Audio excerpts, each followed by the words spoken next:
Hey guys, this is Communications, and welcome to my vlog slash channel update slash a bunch of different things. And anyway, first off, let's get off right at the bat since I only have 15 minutes to try to do this. So I'm going to try to do a whole bunch of stuff in 15 minutes. Let's see if I can do it. Okay, first off, channel update is that yes, reviews of Conan the Destroyer and Red Sonja and the Conan the Barbarian movie, reboot, prequel, pre-make, pre-cum, whatever the hell it is, I don't even know, I don't even care, starring Jason Momoa. Those reviews will still be up sometime soon. I haven't watched the films yet, I'm waiting, I've got school to balance around along with my YouTube stuff. But anyway,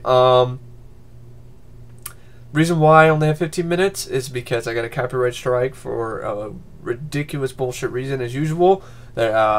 For a 240p crappy, grainy, pixelated trailer for a movie called Blood Beast Terror. Yep, it didn't even have the unlimited channel, unlimited upload amount for not even a month, and then bam, it's gone. So I haven't really had a lot of time to prepare to, start over and do things differently and get back to the 15 minutes type stuff. But I'm up for a challenge and I'm ready to do it. So I'm actually going to do some different stuff, So I'm going to try to still review stuff. I'm still going to review movies. I'm just not going to take as long in order to make it look a little bit. In order for me to be able to get as much information into 15 minutes as I possibly can, I'm going to do research beforehand before I even start doing the review. I'm going to make sure find a little bit nuggets of trivia, right off the bat. Do research beforehand, like I'm repeating myself, like a skipping record here. But that's the whole idea. I'm going to look up information beforehand, which includes the director, when the year of the movie was made, find the right synopsis that I want to use, and then go from there. I'm not going to script my opinion on the movie. I think that's silly. When you're talking about a movie and reviewing it, just go off the top of your head. Just go from your heart. Don't unless you're doing some kind of comedic sort of style review that needs material, like Nostalgia Critic or the Cinema Snob, and they're great. And they do a great job at that. But my reviews, I'm just trying to be honest, and it's just me, just personally, just me out there, just on here on YouTube, just saying what I felt about a movie. So they're going to be condensed now. I'm going to try to do every review in one part. If I can, it'll extend. I'm going to try to make them only extend to only 2 parts. I don't want to go beyond 3. Don't want to go beyond 2 if I don't have to. But if I feel I have to and it's like some big rant, okay, I'll split it up. But, I'm going to try to get all the information I can and all the ranting I can into one, small powder keg of awesomeness. So I'm going to try to do that. I'm also going to try to do, maybe try to do the 5-minute type stuff. Maybe see what happens with that. Maybe for newer movies I see. So I won't even have any spoilers in my reviews in the newer movies. I'll try to make them short reviews, no spoilers, and just, try to do it that way. I like a new challenge. I like to do things differently. So I'm not looking at this, 15-minute limit as a bad thing. I mean, I'm looking at it as, okay, I can expand upon my reviewing style some more and work on it. So I'm not really that pissed off, really. I'm not as pissed off, now as I was when I first got the strike, of course. Because, I mean, come on, it's always this bullshit. It's like one little trailer. So because of that, I deleted half the trailers I have on my channel. Almost all of the trailers I upload on my channel are gone. So, other than the ones that have huge view counts. So, I'm not uploading trailers anymore. I don't want to get my, whenever I do get my, unlimited, video upload limit back, which could be in 6 months, I don't want to run into that again where I get a strike, like literally a month, not even a month later for some bullshit trailer. So I deleted almost all my trailers. So a lot of my view counts have probably gone down. I don't have as many videos uploaded, and you might have noticed that. It's because I personally deleted a bunch of them, including some old vlogs that I thought were out of date, and some reviews that I think that I can do better. So anyway, that's basically why my videos I don't have as many videos on my channel as I did before, if anybody noticed. Okay, so that's a little channel update. So that's what's going on. That's why things aren't going to be as long as in depth as they once were. I will try to be as in depth as usual, but I'll try to make it a little bit more structured so it'll fit into 15 minutes. I'm going to do a little quick overview on some news that I want to talk about real personally, real quick on Movie news. In the movie news front, Stallone announced through some Twitter guessing game the director of Expendables 3. And no, it is not John Woo. And it isn't Mel Gibson either. It is some guy named Patrick Hughes, some Australian director who directed a Western action movie called Red Hill. Stallone's gushing over the movie. He says it was made for $500,000, and then he's like comparing it to Rocky because it made as much money. It was like made for a low budget, and I'm starting to think, Stallone, are you starting to get senile? Because man, a Western action movie has nothing in common with Rocky at all. At all.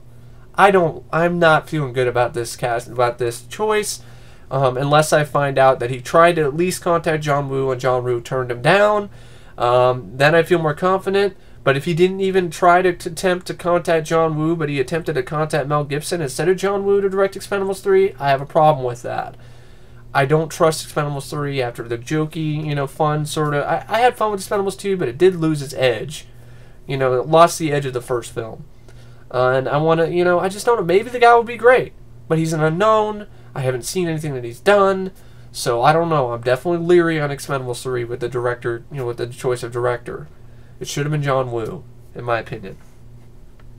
The National Lampoon's Vacation reboot, which is really a sequel. I don't know what they're smoking. It's a sequel because they're supposed to star a grown-up Rusty. It's supposed to have Chevy Chase's, as his dad, and Beverly D'Angelo, as in cameos. That's not a reboot. That's a sequel. A reboot is like completely redoing everything. It's just a new Hollywood term for a remake. It's not a reboot. It's just, let's just do another sequel to the franchise. I don't know why they keep calling it a reboot. Anyway, it has been shelved because of disputes between the ratings. So, I guess whoever's releasing it, Sony or whatever, wants it to be PG-13. I think the director wants it to be R, and they're at an impasse and whatever. So, okay, that might not happen, and that might be a good thing.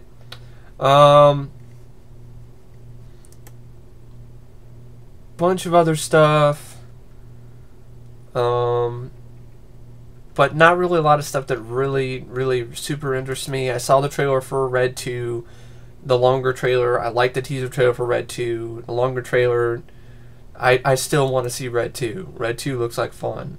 A lot of this other movie news, though, really not a lot that I'm particularly, really blown away by. I know The Rock turned down a role in Transformers 4, and I gotta say, good for him. Good for you, Rock. And then I want to say one more thing about the Marvel president bitching and saying that, oh, Guardians of the Galaxy will look nothing like Green Lantern. So the effects in Green Lantern were the problem?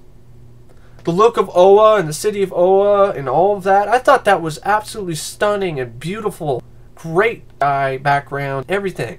I don't see how that is bad. So that's a bad part of Green Lantern? The special effects? I thought the special effects, especially the backgrounds and when Ryan Reynolds is flying around with the other Green Lantern Corps, in the city, I thought it looked fantastic. The suit itself, okay, maybe, but the actual backgrounds and everything, Guardians of the Galaxy would, try to even attempt to look that good would be great. It looked great, in my opinion. I don't have a problem with it looking like Green Lantern. It's going to look like the effects of the city of Oa. So in the film, because I thought that looked fantastic, but that's my personal opinion. So I just want to say I thought it was bullshit because I'm like, oh come on, it's not gonna look anything like Green Lantern. Oh yeah, because the special effects in Green Lantern were so shitty. So anyway, I'm gonna try to do this real quick VHS DVD Laserdisc update in about 5 minutes. Let's see if I can do it. Okay, here we have Superman the movie Laserdisc. I won this off eBay along with Superman 2, which is my favorite Superman movie. So these are collectors, for collectors purposes, but it was like really cheap. It was like $5 for 2 of them. So anyway, there's that. Went to Goodwill, picked up a couple VHS tapes. I got Hyper Sapien from People from Never Star. Yeah, Ricky Paul Golden. I guess he was in the Blob remake. I don't remember him being in it. I think this is one with Catherine Mary Stewart in it. I think. No, it doesn't have Catherine Mary Stewart. It doesn't have anybody. I don't remember anybody in this. Keenan Wynn. Okay, that's it. Keenan Wynn. Yeah. Hyper Sapien, People Were Never Stars movie isn't on DVD, if I remember correctly. So, yeah. Probably very obscure movie, probably nobody has heard of. Then I got Harley, a movie with Lou Diamond Phillips. Thought it might be kind of cool to see Lou Diamond Phillips in, like, you know, a biker movie.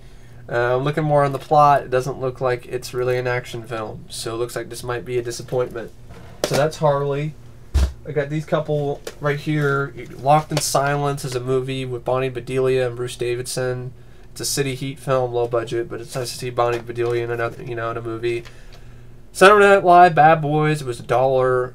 I just find it funny that they're calling these people Bad Boys a comedy. Yeah, there was one point, folks, where Adam Sandler and David Spade and Rob Schneider, Chris Rock, and Chris Farley were considered Bad Boys a comedy. Chris Rock, I guess, kind of fits. Everybody else, not so much.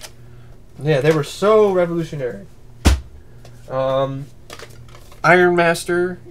You're going to see this again when I review it, whenever I get down to, you know, get around to reviewing more fantasy films from the 80s. Hellgate, a movie I'm wanting to see for some weird reason, because the guys who did the effects for Hellraiser did it, and I looked up some reviews, and it gets some horrible reviews, especially on IMDb. Something called The Jigsaw Murders, which is directed by Jag Mundra. Godsend, which is basically a female omen, but not really. It's something different. From Beyond, great movie. I love this cover. Metal Storm, The Destruction of Jared Sin. We have Cool World with Brad Pitt. Munchie Strikes Back. It was a quarter. That's why. That is the only reason why. Because it was a quarter. When you pay only 25 cents for a movie, it's really hard to go wrong. Delicatessen. Great film. Double Impact. Got it for a quarter. Fun Van Damme flick. Then here's another awesome Van Damme flick. Death Warrant. And then I also got Savior with Dennis Quaid, underrated movie. Great performance by Dennis Quaid. Deserved an Oscar nod in my opinion. And then I got some DVDs. Air Force One with Harrison Ford. Great movie. I'm wanting to see it again after seeing Olympus Has Fallen. You're going to see a review of Air Force One, a re-review of that sometime. Rocky Horror Picture Show. Poltergeist, the Warner Brothers release. Poltergeist. Got this for $2. Goodwill, Reservoir Dogs. Believe it or not, I've never seen this film, so it'd be interesting. Twisted, it was half off. I got it because it sounded interesting. It was half off. Goodwill.